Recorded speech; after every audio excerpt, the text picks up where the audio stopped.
Hello students, ये आपकी political science की क्लास है। और आज का जो आपका टॉपिक है वो हम पढ़ेंगे डेटेंट। इसे देतांत कहा जाता है, यानी कि तनाव में शिथिलता। इससे पहले की जो हमारी क्लासेस थी उसमें हमने पढ़ा कि शीत युद्ध का जो पहला चरण था उसके अंतर्गत किस प्रकार से घटनाक्रम रहा, किस प्रकार से दोनों गुटों के मध्य संघर्ष चलता रहा, प्रतियोगिता चलती रही, सैनिक गुट बनाते रहे, एक दूसरे को नीचा दिखाने का प्रयास करते रहे, एक दूसरे की जासूसी करते रहे। तो इस प्रकार से हमने उन घटनाओं का क्रमवार अध्ययन किया। अब ये आता है देतांत युग, और ये पीरियड स्टार्ट होता है 1962 से 1978 तक। ये एक्चुअल में एक डेटांट जो है ये फ्रेंच वर्ड है, यानी कि इसका जो अर्थ है वो होता है रिलैक्सेशन ऑफ टेंशन्स, यानी कि तनाव में शिथिलता, तनाव में कमी। तो तनाव में कमी यहाँ किस रेफरेंस में है कि जो पूर्व और पश्चिम था इसके मध्य जो हमने अध्ययन किया किस प्रकार से तनाव चला आ रहा था, तो उसमें यहाँ पर इस टाइम पीरियड में कुछ कमी आई। अब देखिए, अमेरिका के राष्ट्रपति थे निक्सन, और उन्होंने चीन की यात्रा की। 1972 की बात है, और उन्होंने चीन को मान्यता प्रदान की। अभी तक अमेरिका के द्वारा चीन को मान्यता प्रदान नहीं की गई थी। फिर चीन के बीच में और अमेरिका के बीच में कुछ आर्थिक समझौते भी हुए। चीन ने कुछ पूंजी का निवेश भी किया, तो इस प्रकार से दोनों के मध्य जो संबंध थे वो इम्प्रूव होने लगे। फिर निक्सन जो थे वो सोवियत संघ की यात्रा पर भी गए थे। तो कुल मिला के देखा जाए तो ये तीनों जो कंट्रीज थी इनके बीच में मनमुटाव में कमी आने लगी। तो इसे तनाव शैथिल्य या देतांत का नाम दिया गया, यानी कि आपसी सहयोग में वृद्धि हुई और तनाव में कमी हुई। अब जो देतांत है इसके कुछ कारण भी रहे होंगे कि ऐसा क्यों हुआ। अब देखिए, अमेरिका के जो इंडस्ट्रीज़ थी उनके पास में उनको कच्चे माल की ज़रूरत थी, और वो कच्चा माल था सोवियत संघ के पास में। सोवियत संघ जो था वो रिसोर्सेज के मामले में बहुत ही रिच रहा है, और इधर सोवियत संघ के पास में कच्चा माल अगर था, रॉ मटेरियल अगर था, तो उसको टेक्निक की ज़रूरत थी, और टेक्निक के मामले में अमेरिका उससे बेटर था। फिर इस यहाँ तक आते आते दोनों जो महाशक्तियाँ थी वो आपस में परमाणु शक्ति में भी बराबरी कर चुकी थी। अफ्रीका में, एशिया में, लैटिन अमेरिका में नए जो स्वतंत्र देश हैं, फॉर एग्ज़ाम्पल इंडिया, तो उनकी संख्या बढ़ती जा रही थी। फिर कहीं ना कहीं थर्ड वर्ल्ड वार का भी डर सताने लगा था। तो ये कुछ देतांत के कारण रहे थे।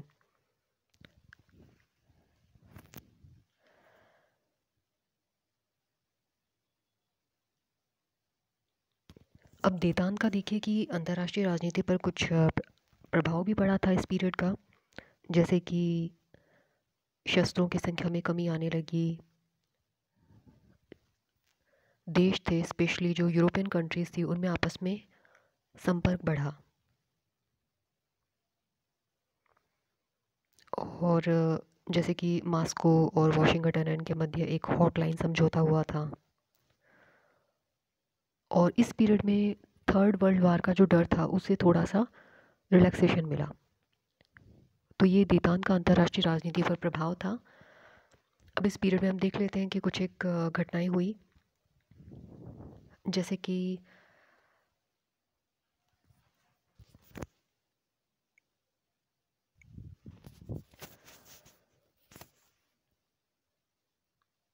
देखिए, अमेरिका और सोवियत संघ जो थे उनके बीच में एक ट्रीटी हुई थी, एक संधि हुई थी सॉल्ट वन, इसकी फुल फॉर्म है स्ट्रेटेजिक आर्म्स लिमिटेशन टॉक्स।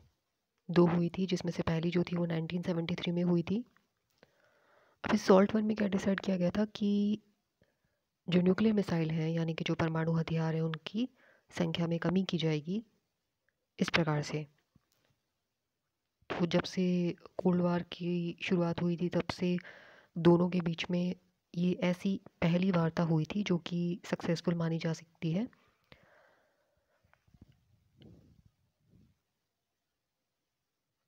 और इसके साथ ही तेल संकट क्या था कि 1973 की घटना है कि जो तेल उत्पादक देश हैं, जैसे कि जो अरब देश हैं, तो उन्होंने ऑयल का जो प्राइस था वो बहुत बढ़ा दिया। तो इस वजह से तेल का संकट उत्पन्न हुआ। तो अभी तक तो क्या था कि अरब कंट्रीज़ पे दुनिया बहुत ज़्यादा डिपेंडेंट थी। अरब कंट्रीज़ ने क्या किया कि अमेरिका को, इजराइल को और उनके जो भी मित्र राष्ट्र थे, तो उनको ऑयल की सप्लाई रोक दी या कम कर दी। तो यहाँ ये ऐसी घटना थी जिससे कि जो डेवलपिंग कंट्रीज़ थी, उन्होंने पहली बार अपने नेचुरल रिसोर्सेज का पॉलिटिकल वेपन के रूप में यूज़ किया। और इसे यूँ भी कह सकते हैं हम कि बाकी के जो देश थे, उन्होंने दूसरे देशों में रिसोर्सेज की तरफ ध्यान देना शुरू किया। तो ये दुनिया में एक तेल संकट उत्पन्न हुआ था। ये इसी टाइम पीरियड की बात है। और हम बात करते हैं अफ़गान संकट की। अफ़गान संकट, या जिसे हम अफ़गानिस्तान का संकट भी कह सकते हैं।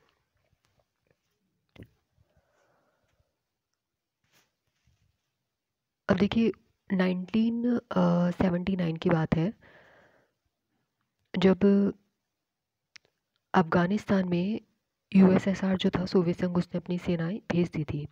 एक्चुअल में क्या होता था कि जहाँ पे भी साम्यवादी सरकार होती थी, तो सोवियत संघ उसको सपोर्ट करता था आर्मीज़ के थ्रू। तो यहाँ नई नई साम्यवादी सरकार बनी थी और सोवियत संघ ने उसे बनाए रखने के लिए, उसे सपोर्ट करने के लिए अपनी आर्मी भेजी।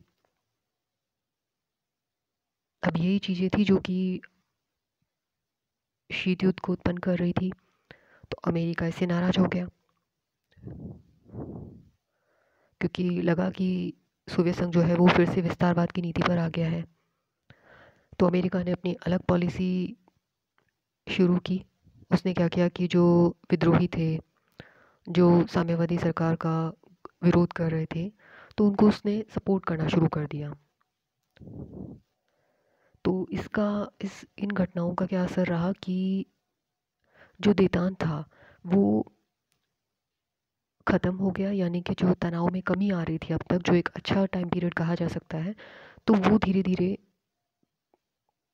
ख़त्म होने लगा। और फिर से शीत युद्ध की शुरुआत होने लगी, यानी कि शीत युद्ध का दूसरा चरण, या उसे हम नव शीत युद्ध भी कह सकते हैं। अब देखिए, इस टाइम पीरियड में क्या होता है कि यहाँ पे 1981 तक आते आते अमेरिका के जो नए राष्ट्रपति बने, उनका नाम था रोनाल्ड रेगन। और इस नव शीत युद्ध में जैसे पहले काफ़ी चीज़ों का बहिष्कार होता था, उसी प्रकार से इसमें होने लगा। जैसे कि ओलंपिक जो गेम्स थे, उनका दोनों गुटों ने बहिष्कार किया। जैसे पहले अमेरिका ने किया जब मॉस्को ओलंपिक हुए, बाद में सोवियत संघ ने किया जब लॉस एंजलिस ओलंपिक हुए। तो इस प्रकार से ये एक दूसरे को नीचा दिखाने की जो प्रक्रिया थी वो जारी रही। फिर रोनाल्ड रीगन जो थे, इन्होंने आते ही सेना पर जो व्यय था उसको बढ़ा दिया। सेना पर व्यय कहें, या हम यूँ कहें कि टेक्निक्स पर, नए नए हथियारों पर जो खर्चा था वो बढ़ता गया। सोवियत संघ के साथ में क्या इस यहाँ पे एक कमी थी कि वो इस बात का मुकाबला नहीं कर पा रहा था क्यों? क्योंकि इसकी जो अर्थव्यवस्था थी वो डामाडोल चल रही थी। अब यहाँ पे एक जो अमेरिका के राष्ट्रपति थे, उन्होंने एक नया अपना अभियान शुरू कर दिया कि उन्होंने कि स्पेस में हम न्यूक्लियर मिसाइल जो है वो तैनात कर देंगे, तो वहाँ से वो क्या होगा कि वो किसी भी देश को अपनी रेंज में ले सकती है। तो इसे कहा गया है स्टार वार्स। अब सोवियत संघ के लिए तो ये बहुत बड़ी बात थी।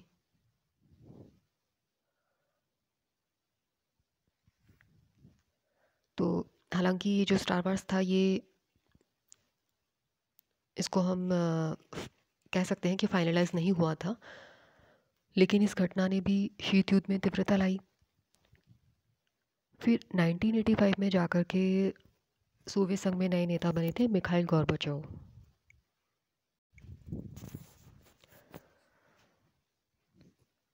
अब इनके आते ही क्या हुआ था कि शीत युद्ध की जो इंटेंसिटी थी उसमें कमी आने लगी। इन्होंने अपने कुछ रिफॉर्म्स लेकर के आए। इन्होंने कोशिश की कि शीत युद्ध जो है उसकी तीव्रता में कमी की जाए। तो गॉर्बाचोव जो थे, दो रिफॉर्म्स लेकर के आए थे। एक तो है ग्लासनोस्ट और एक है पेरेस्ट्रोइका। ये बहुत इंपॉर्टेंट है एग्ज़ाम के पॉइंट ऑफ व्यू से। तो उन्होंने सोचा तो ये था कि सोवियत संघ की जो अर्थव्यवस्था है, जो डामाडोल हो रही है, वो मजबूत हो, लेकिन ऐसा हो नहीं पाया, हुआ इसका उल्टा। सबसे पहले हम ग्लासनोस्ट को समझ लेते हैं। ग्लासनोस्ट मतलब होता है कि खुलापन, ओपननेस। मतलब यहाँ पे पहले तो क्या होता था कि सरकार का बहुत ज़्यादा कंट्रोल था। अब यहाँ पे छूट दी गई। मतलब मीडिया पे जो सेंसरशिप लागू थी उसको थोड़ा कम किया गया। जो चाहे लिख सकते थे, बोल सकते थे। तो सरकार की फिर आलोचना भी होने लगी, उसे क्रिटिसाइज़ किया जाने लगा। तो ये तो था ग्लासनोस्ट। दूसरा है पेरेस्ट्रोइका। पेरेस्ट्रोइका मतलब रिफॉर्मेशन, यानी कि पुनर्गठन। तो इसके थ्रू गॉर्बाचेव ने क्या किया कि जो बाहर के निवेशक थे उनको यहाँ पर इंडस्ट्रीज़ स्थापित करने की छूट दी गई। तो बाहर से निवेश आने लगा, फॉरेन इन्वेस्टमेंट जो था वो बढ़ा। लेकिन इन दोनों नीतियों से सोवियत संघ का उत्थान होने के बजाय क्या हुआ, पतन हो गया। तो इस वजह से इसे शॉक थेरेपी भी कहा जाता है। तो आपके एग्ज़ाम में ये प्रश्न आ सकता है कि शॉक थेरेपी क्या है।